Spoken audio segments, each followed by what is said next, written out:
打完疫苗的隔天，看到行政院长苏贞昌，不少立委都想问这个问题。长疫苗拍了嘛？到现在无什么问题，真正拢完全没有副作用。食拄好长主哦，我昨下晡就甲总统讲做伙出席，公开颁奖典礼，今仔伫遮爱徛几工。强调自己打完疫苗好得很，但立委似乎还是替苏院长担心。有的说打疫苗可能要休息2天到3天。里面也没有让我休息，今天我在这里站1天。所以我觉得你如果真的不行，你就休息啊。我好好的没有不行啊，还能跟立委搭脆够，要证明自己勇得跟牛一样，但这个国家的部分吼，还是被捕捉到苏院长质询期间有一点小咳嗽，让立委担心是不是疫苗的副作用。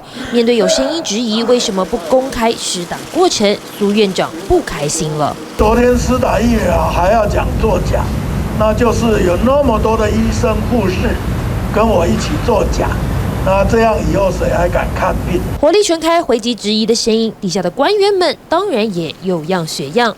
他说他又有在查出所谓的5P 的介壳虫，有史以来在台湾很少发现。说要跟对岸要照片也要不到，难道又是因为政治因素吗？针对这一次的凤梨的介壳虫问题，那我们这一边所收到的资讯，以及跟对岸我们还是有相关的防疫的这个管道。我们认为这是一个单纯的防疫检疫的议题，定调跟政治无关，只是日前这么大动作把矛头指向对岸，现在又说是检疫问题，看在民众的眼里，恐怕是一头雾水。